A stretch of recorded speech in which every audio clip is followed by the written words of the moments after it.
ক্ষেত্রেও আমরা দেখেছি দর্শনাকেও অনেকে এসে নানা ধরনের মন্তব্য করছে, যার মধ্যে অনেক অশালীন মন্তব্য রয়েছে যেগুলো হয়তো কাম্য নয়, কিন্তু এরকম একটা গান এলে ওরকম ধরনের মন্তব্য আসতেই থাকে ফেসবুকে।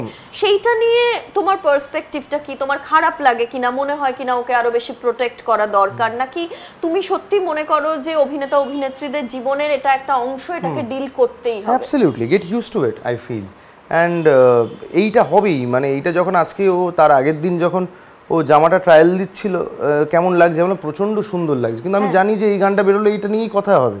হ্যাঁ, সো ইটস মানে মানে এইটা হবেই আর কি, মানে এটা নিয়ে কোনো অসুবিধা নেই। এটা না হলে তুমি চমকে যাওয়া উচিত আর কি, কেউ দেখছে না নাকি আমাকে, এরকম টাইপের বিষয়। So I am very use to it and I am loving it. মানে when I am saying I am loving it, I am loving it. এই তো দুদিন আগেই হঠাৎ করে চোখে পড়ে গেল, কেন এখন একাডেমি অফ ফাইন্যান্স অনেক পোস্ট দিচ্ছি, সেটা একটু মাঝে মাঝে ফেসবুকে ঢোকা হচ্ছে। তো ওর থেকে দেখলাম মনামির একটা মনোকিনি পড়া একটা ছবি, তার নিচে মহিলারা সবার থেকে খারাপ খারাপ কথা বলছে। সেইটা থেকে অ্যাকচুয়ালি একটুখানি আমি দেখতে চাই না, চোখে পড়ে গেল, মাথাটা আমার সেখানে গরম হলো যে আচ্ছা পুরুষ মানুষরা বলছে, আমি বাদই রাখলাম ওদেরকে, মানে আমি ছেড়ে দিলাম, মহিলা হয়তো কী করে বলতে পারিস। তো এরকম একটা বিষয় হয়েছিল। তারপর দেখলাম একটা ছেলে আবার ভুলভাল লিখলো কি শৈবাল সরকার তার নাম।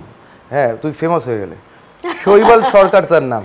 তো সেইখানে আমি লিখলাম, তার কমেন্টের নিচে ওকে লিখিনি, মানে আমি এমনি লিখলাম যে এখানে মহিলারা অনেক কিছু বলছে দেখলাম, যে মনোকিনি পড়ে কি, বা ছেলেদেরকেও বললাম তোমাদের বউকে কি এত সুন্দর লাগে না যে ওকে এত সুন্দর লাগছে বলে লিখছো। সেখানে একজন লিখলো, দর্শনাকে আবার মেনশন মানে মিন করে, যে ওকে ভুলভাল কথা বললেই বললো। আমি তখন তার টেক্সটে ওই শৈবালকে লিখলাম যে তোমার নামটা শুধু এফিডেভিট করে সইটা সরিয়ে দাও, তারপর কথা বলবো।